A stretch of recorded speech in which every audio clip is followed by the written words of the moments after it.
행복한 안식일입니다. 성전에 오신 분들, 또 가정에서 예배 참여하시는 분들 모두 하나님의 은혜와 축복이 함께 하시기를 바랍니다. 우리 지호군이 귀한 찬양을 했습니다. 찬양의 가사가 오늘 말씀의 주제와도 연관이 있는 것 같습니다. 살다 보면 친구가 중요하죠. 하필 친구가 목사 아들이라 교회 와서 득창도 하고, 득창할 때 오지 말고 성전을 자주 찾고 우리 함께 승현이도 또 믿음 안에서 잘 살게 되기를 바랍니다. 우리 유금희 집사님 끝나기도 전에 크게 아멘 하셔가지고 제가 감동을 아주 많이 받았습니다. 감사합니다. 오늘 함께 살펴볼 주제 말씀은 레위기 10장입니다. 조금 무거울 수 있겠는데 우리가 잘 아는 내용인데요. 천천히 하나님 말씀을 살피는 시간 되기를 바랍니다. 제가 봉독하겠습니다. 아론의 아들 나답과 아비후가 각기 향로를 가져다가 여호와의 명하시지 않은 다른 불을 담아 여호와 앞에 분향하였더니 불이 여호와 앞에서 나와 그들을 삼키매 그들이 여호와 앞에서 죽은지라. 레위기 10장에 있는 말씀이죠. 우리가 성경을 이렇게 봉독하고 또 공부하다 보면 레위기라고 하는 성경은 우리에게 좀 두렵고 무겁죠. 그렇죠? 먹지 말라는 것도 많고 그렇게 하면 죽는다는 얘기도 많고 어쨌든 좀 우리가 좀 다른 혹은 거리감이 있는 이제 그런 무거운 주제들을 좀 다루고 있는 것 같습니다. 지금 10장 1절과 2절의 말씀인데요. 사실 8장과 9장에는 하나님께서 이제 모세를 통해서 저렇게 25장에 내가 너희들 중에 거할 성소를 지으라 말씀하셨잖아요. 그래서 이제 성막 성소를 짓습니다. 이제 천으로 이제 예를 들어 이제 가죽으로 이제 성소를 성막으로 지은 거예요. 건물이 아니라 돌로 진 게 아니라요. 그리고 성소를 지었으니까 어떻게 해야 됩니까? 이제 봉헌을 해야죠. 우리에게 이제 헌당을 하는 것입니다. 이제 물론 이동식 성소였습니다만 하나님께 그걸 구별해 드리는 이제 봉헌 예식을 합니다. 근데 이제 성소는 자동으로 돌아가는 게 아니잖아요. 그렇죠? 뭐 성소가 자동으로 뭐 세팅이 되는 게 아니잖아요. 누군가는 그걸 날라야 되고 또 옮겨놔야 되고 붙여야 되고 설치해야 되고 이동하고 그 모든 일을 이제 레위인들이 했고 특별히 성소의 봉사는 이제 아론의 자손들이 제사장이 돼서 하게 됐습니다. 하나님께서 모세에게 그 형 아론과 그의 자손들을 제사장으로 구별하셨기 때문이죠. 그래서 성소의 봉헌식은 제사장의 위임식으로 맞춰졌어요. 그러니까 성소 봉사는 자동으로 되는 게 아니기 때문에 그 일을 할 제사장들의 위임식, 이 사람들이 이제 제사장으로 위촉하겠다라고 하는 예식으로 맞춰지게 됐습니다. 그것이 레위기 8장과 9장의 이야기예요. 그런데 성막 성소를 언제 이제 하나님께서 이스라엘 백성들에게 만들라고 하셨냐면은 이스라엘 백성들이 이제 유대력으로요. 1월 14일에 이제 출애굽하잖아요. 6월절 유대력으로요. 오늘날은 이제 3, 4월쯤 되는데요. 어쨌든 유대력 기준으로 1월 14일에 이제 출애굽을 시키시지 않습니까? 그리고 이제 성막을 하나님께 구별해 드리는 이제 봉헌식은 그 다음에 1월 1일이었어요. 그러니까 거의 시간이 어떻게 됩니까? 거의 1년, 14일 빠지는 1년 사이에 일어난 일이죠. 여러분의 이제 출애굽기에 좀 지식을 좀 되돌아보면 이제 한번 좀 잘 돌려보세요. 출애굽한 이후에 이스라엘 백성들이 시내산에 도착하잖아요. 그렇죠? 그 시간이 얼마나 걸렸는지 아십니까? 성경에 정확히 나오진 않습니다만은 이제 3월이라고만 돼 있어요. 3월이라고 돼 있기 때문에 이제 3월 1일 혹은 15일이라고 이제 학자들은 추정하는데 유대 전통은 3월 1일이라고 생각을 해요. 그러니까 1월 14일에 출애굽했으니까 3월 1일에 시내산에 도착했으니까 며칠이에요? 한 달 반이죠. 그렇죠? 그래서 한 달 반 만에 이스라엘 백성들이 홍해를 지나고 시내산에 도착을 합니다. 그리고 아시는 것처럼 모세가 시내산에 오르락 내리락 여러 번 하잖아요. 뭐 40일씩 기도하고 내려오고 또 올라가고 내려오고 내려오다 또 이스라엘 백성들이 타락해가지고 돌비를 던지고 또 거기서 또 회개하고 뭐 이제 그런 이제 일들을 시내산 아래에서 그들이 했던 것이죠. 그리고 그런 와중에 하나님께서는 그들에게 성소를 지으라고 말씀하셨어요. 한 달 반이 지나고 모세가 시내산에 오르고 오르락 내리락 하고 그들이 회개하고 뭐 이제 금송아지를 갈아서 마시고 뭐 여러 이제 우여곡절이 있었는데 길게 잡으면 10달. 아마 뭐 제가 혼자 묵상하고 이제 추정하기는 짧게 잡으면 6개월 정도가 되지 않을까 싶은데요. 성소를 만드는 기간이 그러니까 길게는 10달, 짧게는 6달 정도 걸리지 않았을까 싶습니다. 드디어 그리고 이제 그 성막을 하나님께 구별해 드리게 됐던 것이죠. 주도적으로 이 일을 했던 사람은 성경은 부살렐과 오홀리압이라고 이제 기록을 하고 있습니다. 출애굽기 19장부터 제가 한 40장까지의 내용을 지금 짧게 설명을 드린 것입니다. 지난 시간에 잠깐 좀 말씀드렸습니다만 이스라엘 백성들은 죄도 잘 졌지만 회개도 잘했어요. 그래서 그들이 감동을 받아서 성막을 지을 재료를 가지고 오라 그랬더니 어떻게 했습니까? 그냥 뭐 넘치도록 가져왔어요. 이제 그만 좀 가져와라 라고 얘기할 만큼 넘치도록 가져왔다 그랬죠. 우리가 지난 시간에 잠깐 좀 살펴봤습니다. 그렇게 해서 하나님께 이제 성소를 구별해 드렸습니다. 성막 성소를 구별해 드렸어요. 놀라운 일이죠. 불과 직전에 얼마 전에 그들이 무슨 일을 했다고 그랬어요? 우상을 숭배하고 금송아지를 섬겼던 사람들인데 하나님께서 그들에게 성소를 짓게 하셨고 성막을 세우게 하셨고 그걸 봉헌할 수 있는 특권을 주신 거예요. 한 해에 다 일어났던 일이에요. 한 해. 신기하죠? 출애굽하고 홍해를 건너고 만나를 먹고 불평하고 죄를 짓고 우상을 숭배하고 또 벌받고 또 다시 회개하고 그 다음에 또 열심히 또 모여가지고 성막을 짓는 것입니다. 돌제단이 아니에요. 이제는 하나님께 예배 드리기 위하여 번제물을 드리기 위하여 제물을 드리기 위하여 돌을 쌀 필요가 없었어요. 이제는 모든 구약의 믿음의 조상들은 가는 데마다 돌을 쌓아서 제단을 드렸는데 이제 더 이상 돌제단을 드릴 필요가 없고 이제는 뭐예요? 성막에 와서 번제단에 예물을 드리게 되는 시대가 시작된 것입니다. 하나님께서는 모세를 통해서 아론과 그의 아들들을 제사장으로 성별하셨어요. 여기 8장의 이야기입니다. 성별하기 위해서는 이름만 성별한 게 아니고 몸도 구별케 해야 했기 때문에 그들의 몸을 일단 깨끗이 씻겼어요. 깨끗이 씻고 구별된 옷을 입혔고 에봇띠를 메고 흉패에는 우림과 둠림이라고 하는 정확히 알 수 없는 이제 보석물을 넣게 하셨고 머리엔 금패를 붙인 관을 씌웠습니다. 이 모든 것은 하나님께서 명하신 대로 하나하나 해야 했어요. 그러니까 뭐 디자인과 무슨 뭐 스타일을 따라서 3,500년 전에 최신 패션에 따라서 한 것이 아니라 하나님이 지명하신 대로 한 거예요. 하나님이 하라는 대로 해야 했습니다. 그리고 특별히 이렇게 철저히 구별한 이후에도 이제 관유라고 성경은 번역을 했는데 특별한 기름을 이제 조제해서 성소에도 다 뿌리고 성막에도 기명에도 뿌리고 또 뭐예요? 사람에게 제사장에도 따로 이래 부었습니다. 아론에게 부은 것이죠. 성소만 구별된 게 아니라 제사장도 구별했다는 뜻입니다. 아론의 아들들에게 또 옷을 입혔고 수송아지로는 속죄물을 순양으로는 이제 번제를 드렸습니다. 모든 이제 성소의 요즘 말로 이제 헌당식 이제 봉헌식을 마쳐지는 마지막 행사는 제사장이 위임받는 일이었어요. 근데 제사장이 위임받는 이 예식을 위해서는 이제 순양을 제사로 드려야 했습니다. 왜 그랬을까요? 제사장은 결국 누굴 표상합니까? 예수님을 표상하잖아요. 성소의 모든 것들이 예수님을 표상합니다만은 제사장의 직분 자체가 예수님의 중보를 표상하기 때문에 그 제사 직분을 위임받는 일에 있어서 이제 양이 드려져야 했다는 것이죠. 그리고 나서 하나님께서 이 놀라운 예식을 다 이제 거행하게 하신 이후에 특별한 걸 또 주문하셨어요. 그게 뭐냐면 요즘 우리가 많이 쓰는 일주일간의 격리를 명하셨어요. 제사장 아론의 자식들과 아론이 일주일 동안 격리 생활하라 그랬어요.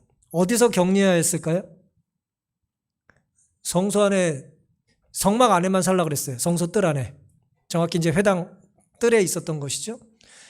거기서 일주일 동안 살라는 거예요. 여러분 성소의 이 마당의 넓이가 어느 정도 되는지 아십니까? 가로 세로 50규빗이에요. 이제 전체를 얘기하면 이제 장이 100이고 짧은 건 이제 50입니다만은 어쨌든 정방형의 이제 성소 뜰에 있을 거라고 생각하면 성막 뜰에 가로 세로 50규빗 안에서 일주일을 살라는 거예요. 이거 뭐 지금 정확한 치수를 알기 힘듭니다만은 학자들이 추정에 의하면 이게 이제 1규빗이거든요. 여기서부터 손가락 끝까지요. 50cm가 좀 넘다고 주장하는 사람도 있고, 또 히스기야 같은 사람의 어떤 시대의 기록을 근거로 이제 40cm 좀 넘는다고 주장하는 경우가 있어요. 길게 생각하는 사람이 있고 약간 짧게 생각하는 사람이 있는데, 이렇게 계산하든 저렇게 계산하든 제 계산에 의하면 우리 교회 땅 정도를 넘지 않아요.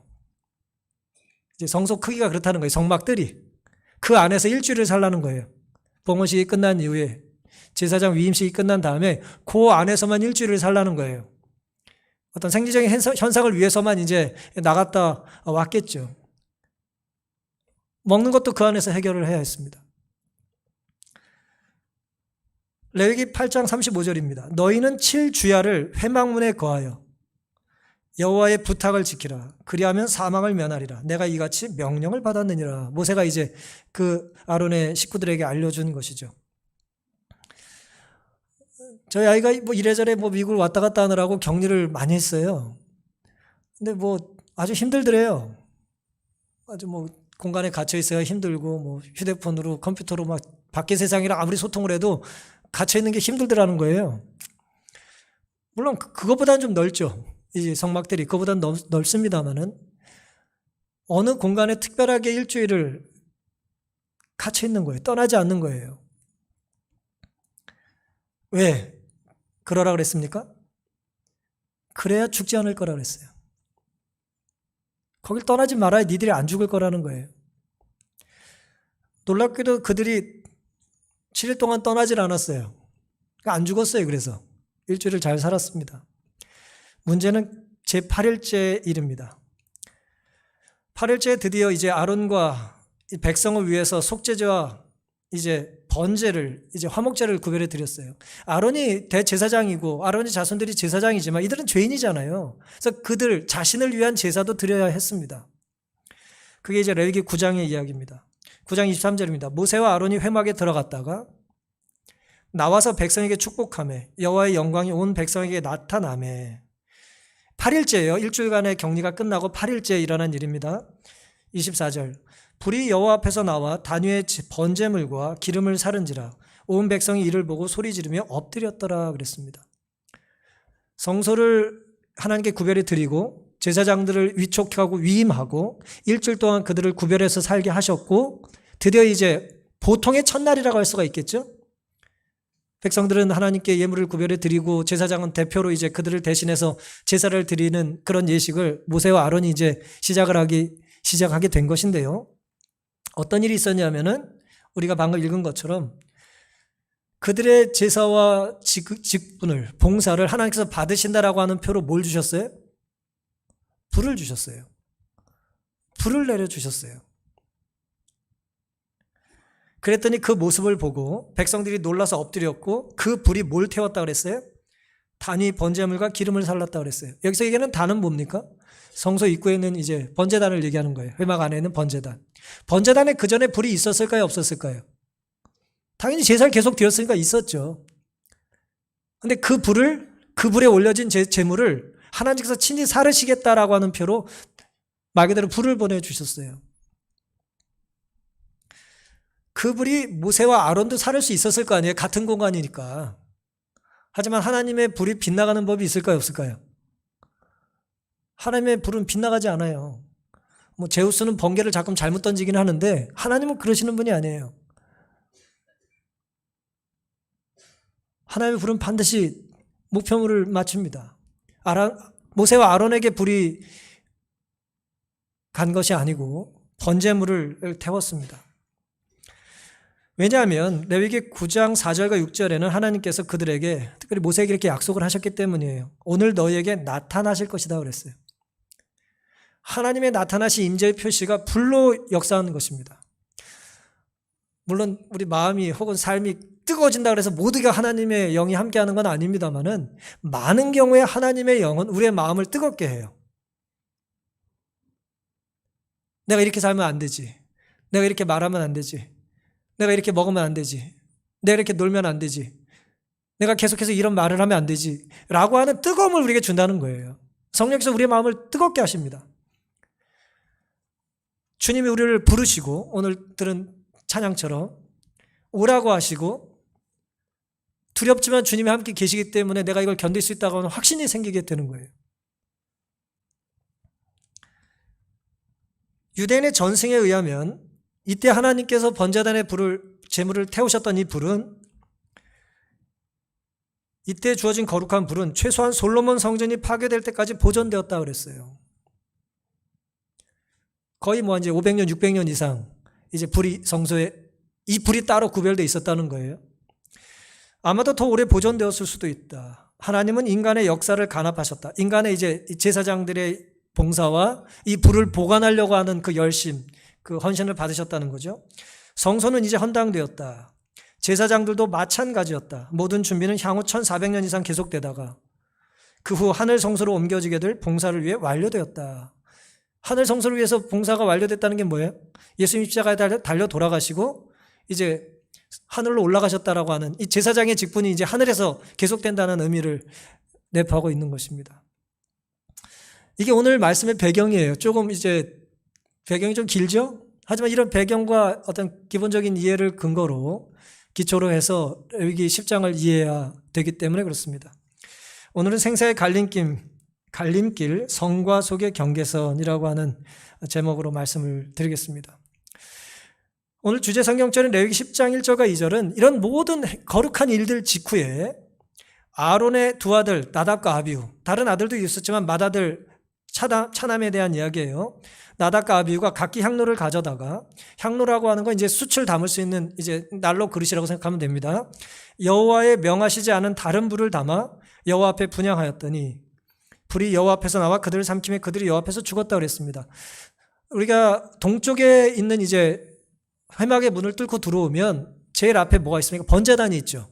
그렇죠? 그 성막 뜰에 있는 거예요. 그다음에 물두멍을 지나고 드디어 성소가 시작되잖아요. 성소 맨 안쪽에 뭐가 있습니까? 지성소 바로 앞에. 제가 저 그림을 못 보여드려서 죄송한데요. 분향단이 있어요. 그러니까 두 개의 단이 있어요. 성소에는. 성막들에 번제단이 있고 불태워 드리는 단이 있고요. 제물을 바치는. 그다음에 안쪽에 기도를 상징하는 향단이 있어요. 향을 태우는. 그게 지성소 바로 앞에 있어요. 그런데 분명히 이제 하나님께서 명하신 건 뭐냐 하면 향로, 불씨 혹은 숯을 담을 수 있는 그릇을 가져다가 그 불씨를 가지고 향을 피우라 그랬어요. 번제단의 불을 가지고 피우라는 거죠. 그런데 그 불을 가지고 붙이지 않고 다른 불을 사용했다는 거예요. 그래서 하나님께서 그들을 이제 심판하셨다는 것이죠. 굉장히 두려운 일이죠. 제사장 봉사하다가 죽은 거예요. 하나님이 그들을 직결 심판하셨어요. 왜 그러셨을까요? 그 이유를 살펴보기 전에 이들의 그 어떤 영적인 혹은 마음 상태를 우리가 좀 추정할 수 있겠습니다. 지난 8일 동안 엄청난 일들이 있었죠? 그렇죠? 이스라엘 역사는 처음으로 뭐예요? 성막 성소를 만들었어요. 그러니까 얼마나 거룩한 일입니까? 지난 1년 얼마나 큰 일이 있었고 특별히 지난 일주일이 얼마나 큰 일이 있었어요. 8일까지 합쳐서. 엄청난 일이 있었어요. 이전에 없던 것들이 세워지고 이전에 없던 직분들이 만들어지고 이전에 없던 거룩한 가문들이 새롭게 이제 하나님께 위임을 받은 거예요. 아론의 아들이다. 모세의 조카다. 이제 너희들은 거룩히 성별되어야 된다는 이야기를 그들이 들었고 일주일 동안 그걸 이제 인턴 과정으로 훈련을 한 거예요. 모세와 아론이 그 일을 하는 것을 옆에서 계속 본 거예요. 성소 봉헌과 제사장직의 위임. 이전에 없던 거룩한 일입니다. 공간을 구별했고 직분을 구별했어요. 그들은 구별된 자로 살아야 했습니다. 그리고 하나님께서 그걸 간합하신다는 증거로 뭘 보내주셨어요? 불을 보내주셨어요. 그럼에도 불구하고 아론의 두 아들은 하나님이 하라는 대로 하지 않고 향로에 다른 불을 담아 분향하다가 죽고 맙니다. 왜 하나님께서 불을 내려 그들을 삼키셨을까요? 잠깐 이렇게 생각해 볼 수 있겠습니다. 우리들은 언제 주로 넘어지냐 하면 큰일 이후에 잘 넘어져요. 큰일을 치르고 나서 잘 넘어져요. 다윗이든 삼손이든 베드로든 신앙의 위대한 이제 영웅들이 잘 나가다 넘어졌어요. 정상에서 넘어졌어요. 전성기 때 넘어졌어요. 큰 일이 맞춰진 직후에 이제는 내가 괜찮겠다 생각하는 그 순간 그들이 넘어지는 것입니다. 아마도 그들의 마음속에는 공통적으로 교만이 있었을 겁니다. 잠언 16장 18절 교만은 패망의 선봉이요 거만한 마음은 넘어짐의 앞잡이라 그랬습니다. 고린도전서 10장 12절 그런즉 선줄로 생각하는 자는 넘어질까 조심하라. 오늘 우리의 삶에 큰 일들이 눈에 잘 띄죠. 큰 일을 하는 사람, 큰 역할을 하는 사람, 큰 재능을 가진 사람, 큰 능력이 있는 사람, 크게 헌신하는 사람. 남의 넘어짐을 우리가 관찰하고 주목하고 쫓아다닐 필요는 없겠습니다만 언제 넘어질까 하고 우리 자신이 이전에 없던 큰 역할을 감당할 때가 된다면 우리는 정말 하나님께 간절히 매달리고 살아야 될 때입니다. 큰 시험이 통과가 되고 터널이 끝날 것 같이 보일 때 우리는 넘어질까 조심해야 해요. 아무리 경건한 일주일을 보내고 8일을 보냈다 할지라도 우리가 그 순간 조심하지 않으면 우리는 넘어지게 될 것입니다. 왜냐하면 내가 마치 특별한 존재인 양 교만하기가 쉽기 때문이에요. 지난 일주일간 있었던 그 위대한 일들은 아론의 두 아들이 뛰어나고 잘나서 이런 일이 일어났던 것이 아닙니다. 하나님이 하신 일인데 내가 그 자리를 차지하지 말아야 되는 것이죠. 이것이 아마도 그들이 넘어진 하나의 이유가 아닐까 싶습니다. 우리 역시 큰 일을 직후에 넘어질까 조심할 수 있는 영적인 분별력이 있게 되기를 간절히 바랍니다. 그리고 이제 또 다른 교훈은 하나님께서 명하신 것이라면 다른 것으로 대체하면 됩니까? 안 됩니까? 다른 것으로 대체하면 안 되죠. 레위기 16장 12절에는요. 향로를 취하여 여호와 앞 단 위에서 피운 불을 그것에 채우라 그랬어요. 그러니까 분향단에 있는 그 숯불을 가지고만 이제 채우라는 거예요. 향로에 채우고 그 두 손에 곱게 간 향기로운 향을 채워.